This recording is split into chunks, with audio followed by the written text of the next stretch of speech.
Good afternoon class. आज के हमारे इस वीडियो में जो टॉपिक हम डिस्कस करने जा रहे हैं दैट इज प्रियम्बल। ठीक है, आपके कॉन्स्टिट्यूशन में प्रियम्बल दिया है। एम लक्ष्मीकांत में एक पर्टिकुलर टॉपिक है, ये आपके सिलेबस में बहुत इंपॉर्टेंट है, डिस्कस करना बहुत जरूरी है क्योंकि इस पर्टिकुलर टॉपिक से बहुत सारे क्वेश्चंस यूपीएससी ने अपने पास ईयर क्वेश्चन पेपर्स में स्पेशली प्रीलिम्स में पूछे हैं। ठीक है, तो हम लोग पॉइंट वाइज में डिस्कस करते जाएंगे जो जो चीजें मैंने यहाँ पे मेंशन की है। सबसे पहला कि जो प्रियम्बल, अच्छा पहले ये समझ लो कि प्रियम्बल होता क्या है। सी, प्रियम्बल को इन जनरल लोग कहते हैं कि ये समरी है। समरी मतलब क्या कि जैसे मान लो आप अपनी स्पेक्ट्रम की बुक पढ़ रहे हो, ठीक है, मॉडर्न इंडिया की, तो स्पेक्ट्रम के हर चैप्टर के पीछे जो है समरी दिया हुआ है। तो समरी कभी कभी आप पढ़ के समझ जाते हो कि ये बेसिकली पूरा जो आपका टॉपिक है ये क्या बातें करना चाह रहा है। अगर आपके पास टाइम है तो आप मेनली समरी पढ़ते हो। ठीक है, तो उसी तरीके से हमारे कॉन्स्टिट्यूशन में 448 आर्टिकल्स है, 12 स्केड्यूल्स है, 25 पार्ट्स है। इतना टाइम नहीं है किसी दूसरे बाहर आदमी के लिए, इतना टाइम नहीं है कि वो समझ सके कि पूरे कॉन्स्टिट्यूशन में आखिर है क्या। इतना अगर वो पढ़ने बैठ जाए तो फिर बहुत टाइम लग जाएगा उसे। तो अगर उसे इन शॉर्ट जल्दी से ब्रीफ में समझना है कि ये कॉन्स्टिट्यूशन, इंडियन कॉन्स्टिट्यूशन आखिर है क्या, तो वो अगर प्रियम्बल पढ़ लेगा जो कि एक पन्ने का है, ठीक है, उसको अगर वो पढ़ लेगा तो समझ में आ जाएगा उसको मोटा मोटा कि आखिर इस इंडियन कॉन्स्टिट्यूशन में किस बारे में बात किया गया है। तो इसलिए प्रियम्बल को लिखा जाता है। तो preamble is basically a summary. ठीक है, वो आपके पूरे कॉन्स्टिट्यूशन का समरी है जिससे पढ़कर आपको कॉन्स्टिट्यूशन के बारे में, इंडियन कॉन्स्टिट्यूशन के बारे में मालूम पड़ता है। डन। तो चलिए यहां से शुरू करते। प्रियम्बल जो है क्लास, हमने जैसे मैंने लास्ट वीडियो में भी डिस्कस किया था कि हमारा जो कॉन्स्टिट्यूशन है उसको कहा जाता है कि it is a borrowed constitution. ऐसा क्यों? क्योंकि हमारे कॉन्स्टिट्यूशन में से बहुत सारे प्रोविजंस है जो हमने दूसरे देश के कॉन्स्टिट्यूशन से लेकर मॉडिफाई करके अपने कॉन्स्टिट्यूशन में डाला।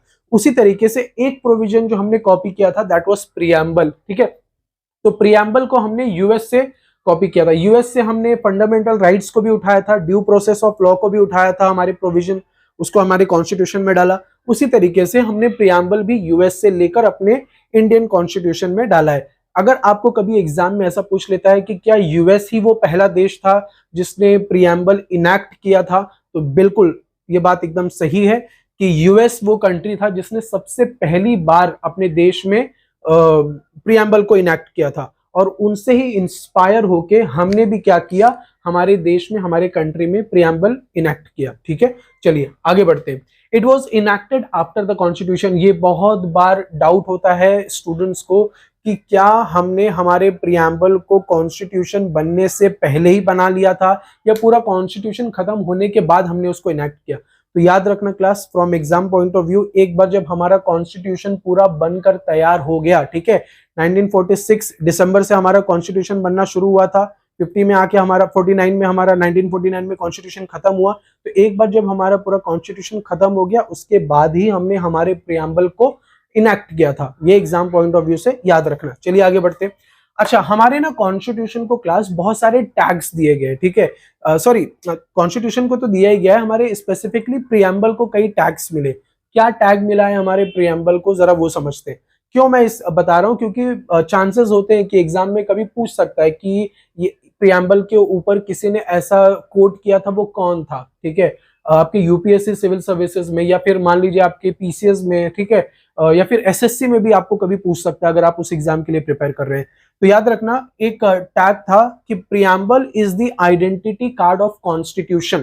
ठीक है, प्रियम्बल क्या है, हमारे कॉन्स्टिट्यूशन का आइडेंटिटी कार्ड है। जैसे हम स्कूल वगैरह जाते थे, कॉलेज वगैरह जाते थे, तो हमें आइडेंटिटी कार्ड मिलता था ना। तो हमारे बारे में तो वैसे बहुत सारी चीजें, लेकिन आइडेंटिटी कार्ड में इन शॉर्ट हमारा नाम लिखा है, डिवीजन लिखा है, हम कौन से क्लास में पढ़ते हैं, ठीक है, हमारा कॉलेज का नाम क्या है, तो उससे पता चल जाता है आपका पूरा रूपरेखा। उसी हिसाब से दोस्तों हमारे प्रियम्बल को भी आइडेंटिटी कार्ड कहा गया। ये किसने कहा था? ये कहा था नानी पालकीवाला ने। नानी पालकीवाला बॉम्बे के यानी कि मुंबई के बहुत जाने माने एक लॉयर थे। ठीक है, उन्होंने ये कोट किया था।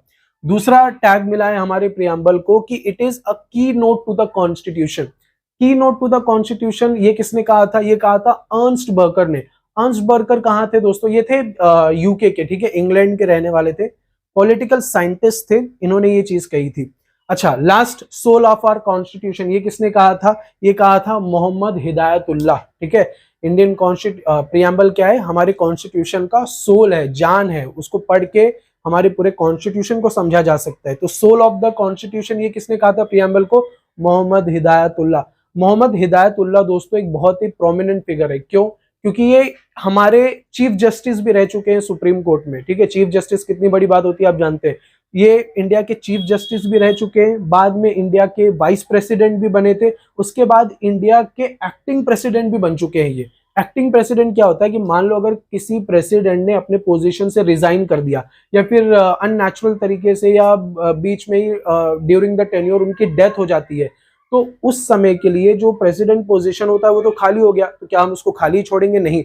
उस समय हम क्या करेंगे, किसी एक पर्सन को कुछ समय के लिए प्रेसिडेंट बना देंगे, उसी को कहते हैं हम एक्टिंग प्रेसिडेंट। तो इनको एक्टिंग प्रेसिडेंट बनाया गया था। इतना क्लियर है? होप ठीक है दोस्तों। अगर आपको प्रियम्बल याद आ रहा हो, स्कूल टाइम में टेक्स्ट बुक में हमेशा वो पहले या दूसरे पन्ने पे प्रियम्बल लिखा होता था, जहां ऐसा कुछ लिखा होता था, we the people of India having solemnly resolve to constitute Indian sovereign socialist secular democratic republic. ये सारे वर्ड्स आप लोगों ने देखे होंगे, है ना। तो इन वर्ड से रिलेटेड भी यूपीएससी में प्रीलिम्स में क्वेश्चंस पूछे गए कि इनका एग्जैक्ट मतलब क्या है। तो आपके लिए पॉलिटी के लिए दो टेक्स्ट बुक है एनसीईआरटी की, एक है पॉलिटिकल थ्योरी और एक है कॉन्स्टिट्यूशन एट वर्क। तो वो दो एनसीईआरटी जरा आप लोग अच्छे से पढ़ना, तो ये सारी बेसिक चीजें आपकी वहां पे क्लियर हो जाएंगी, क्योंकि यूपीएससी अब ऐसे पॉलिटिकल चीजें पूछ रहा है, you need to be aware of. ठीक है, आपको वो अच्छे से पढ़ के रखना होगा। तो हम लोग डिस्कस कर लेते हैं इनका क्या मतलब होता है। पहला है दोस्तों वर्ड सॉवरिन। सॉवरिन का क्या मतलब होता है कि मतलब हम आजाद हैं या फिर हम किसी के रूल के अंडर नहीं है। ठीक है, हम गुलाम नहीं है। तो अगर मैं कहता हूं कि इंडिया इज सॉवरिन, तो इसका मतलब इंडिया एक इंडिपेंडेंट कंट्री है, इंडिया किसी के रूल के अंडर नहीं है। पर क्या हम ये 1947 के पहले तक कह सकते थे? नहीं। क्यों? क्योंकि अंग्रेजों का हमारे ऊपर राज चल रहा था, हम अंग्रेजों के गुलाम थे। तो 1947 के पहले तक क्या था? इंडिया एक सॉवरिन कंट्री नहीं था। लेकिन 1947 में आजादी मिलने के बाद हम क्या बने? सॉवरिन बने। पर एक चीज यहां पर जरा ध्यान रखना, हम लोग 1947 से लेकर 1950 तक भी सॉवरिन कंट्री नहीं थे। अब बोलोगे ये क्या बोल रहा हूं मैं, समझिए इस चीज को।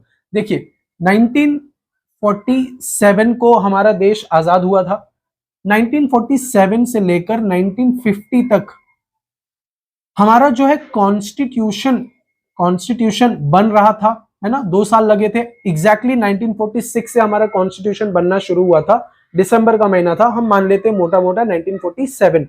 तो इस पीरियड से लेकर इस पीरियड तक हमारा कॉन्स्टिट्यूशन ही प्रिपेयर हो रहा था।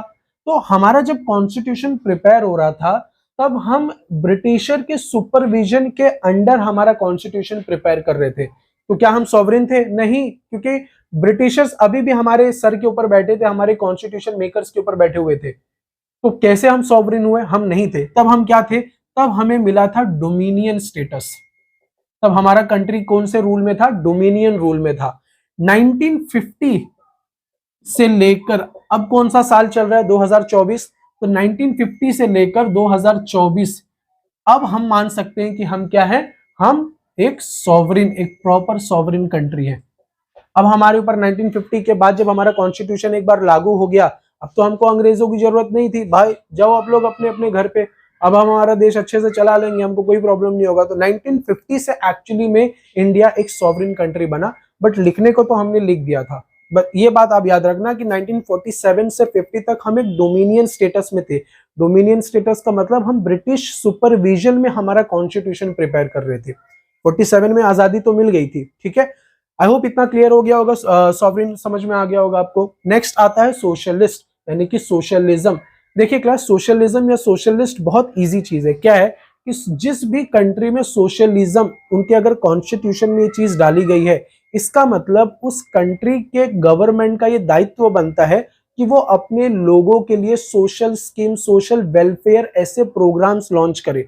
ये ज्यादातर उन कंट्रीज में सोशलिज्म या सोशलिस्ट मॉडल होते हैं जो कंट्रीज काफी बैकवर्ड होते हैं, डेवलपिंग होते हैं। ठीक है, या फिर जिनका हिस्ट्री बहुत ज्यादा रिग्रेसिव, बहुत बेकार रहा है अंडर ब्रिटिश, अगर किसी भी यूरोपियन रूल के अंडर रहे हो, जहां पर बहुत ज्यादा एक्सप्लॉइटेशन हुआ हो गरीबों का, आम जनसंख्या का, तो उस कंट्री में अधिकतर देखा गया है कि वहां पे सोशलिज्म आता है। यानी कि जो लोग गरीब रह गए हैं उनके लिए गवर्नमेंट कोई ना कोई बेनिफिशियरी मॉडल्स लेकर आते रहे। ठीक है, अगर आप यूएस जाएंगे तो वहां पे कोई सोशलिज्म मॉडल नहीं है, पूरी कैपिटलिस्ट कंट्री है वो, क्योंकि डेवलप्ड है। बात समझ में आ रही है? चले आगे बढ़े। सोशलिस्ट के बाद है दोस्तों सेक्युलर। सेक्युलर या सेक्युलरिज्म, सेक्युलर का मतलब होता है धर्मनिरपेक्ष और सेक्युलरिज्म धर्मनिरपेक्षता। सेक्युलर का मतलब होता है या फिर धर्मनिरपेक्ष का मतलब होता है कि every religion in the eyes of the government are equal. ठीक है, गवर्नमेंट के आंखों के सामने सारे जो धर्म हैं वो एक बराबर हैं, ये होता है सेक्युलरिज्म। यानी कि सरकार किसी एक धर्म को ज्यादा इंपॉर्टेंस देगा, दूसरे को नहीं देगा, ऐसा सरकार नहीं कर सकता है। बात समझ में आ गई? तो हमारा कंट्री कैसा है? सेक्युलर है। ये सारे वर्ड्स हमारे कॉन्स्टिट्यूशन में लिखे गए, हमारे प्रियम्बल में मेंशन किए गए। ठीक है, और हमारे कॉन्स्टिट्यूशन के ये सारे वर्ड्स बेसिक स्ट्रक्चर्स भी है जिनको गवर्नमेंट कभी भी चेंज नहीं कर सकती। ठीक है, आगे बढ़े। डेमोक्रेसी, डेमोक्रेसी तो आप समझते हैं। डेमोक्रेसी का मतलब हिंदी में तो आपने कई बार सुना होगा लोकतंत्र। अगर आप महाराष्ट्र से हैं तो यहाँ पर तो लोकशाही कही जाती है। ठीक है, तो दोस्तों डेमोक्रेसी, अच्छा डेमोक्रेसी और रिपब्लिक, डेमोक्रेसी क्या होता है? डेमोक्रेसी मतलब रूल ऑफ मेजोरिटेरियन, मतलब जो मेजोरिटी कहेगी, जो बहुसंख्यक लोग, अगर मान लो एक तरफ 80 लोग हैं, एक तरफ 10 लोग हैं, तो जो 80 लोग कह रहे हैं वो मेजोरिटी वाले लोग हैं, तो उनकी ही बात मानी जाएगी। जो 10 लोग कह रहे हैं उनकी बात कहाँ मानी जाएगी? तो डेमोक्रेसी का मतलब ही होता है रूल ऑफ मेजोरिटी। तो रिपब्लिक का मतलब क्या होता है? बहुत बार स्टूडेंट्स यहीं पर कंफ्यूज होते हैं, समझना इस चीज को। रिपब्लिक का मतलब होता है कि हमारा कॉन्स्टिट्यूशन हमको कुछ स्पेशल फंडामेंटल राइट्स देता है कि मेजॉरिटी चाहे अगर टायरनी भी हो जाए, अगर गलत भी हो जाए, और इस साइड में जहां सिर्फ 10 लोग खड़े हैं, क्योंकि अब उनकी मेजॉरिटी नहीं है तो उनके पास पावर नहीं है अंडर डेमोक्रेसी, तो रिपब्लिक के अंडर उनको कुछ स्पेशल राइट्स मिलते हैं कि गवर्नमेंट या कोई भी इंस्टीट्यूशन उनके साथ गलत नहीं कर सकता अगर वो सही है। ठीक है, तो ये होता है रिपब्लिक। हमारी कंट्री कैसी है? रिपब्लिक। ठीक है, और रिपब्लिक में ऐसा होता है अधिकतर कि जो हेड ऑफ द नेशन होता है वो इलेक्टेड होता है। हमारा हेड ऑफ द नेशन कौन है? प्रेसिडेंट। हमारा head of government is prime minister. याद रखना, गवर्नमेंट का हेड कौन है? Prime minister. But India as a nation, इसका हेड कौन होता है? हमेशा प्रेसिडेंट होता है। और जिस भी कंट्री में रिपब्लिक होता है उस कंट्री में जो हेड ऑफ द नेशन यानी कि जो प्रेसिडेंट होगा वो हमेशा इलेक्टेड होता है। तो हमारे प्रेसिडेंट का भी क्या होता है? इलेक्शन होता है। वो इनडायरेक्ट इलेक्शन होता है लेकिन होता तो है, वो इलेक्टेड तो है। यही आपको बात याद रखनी है।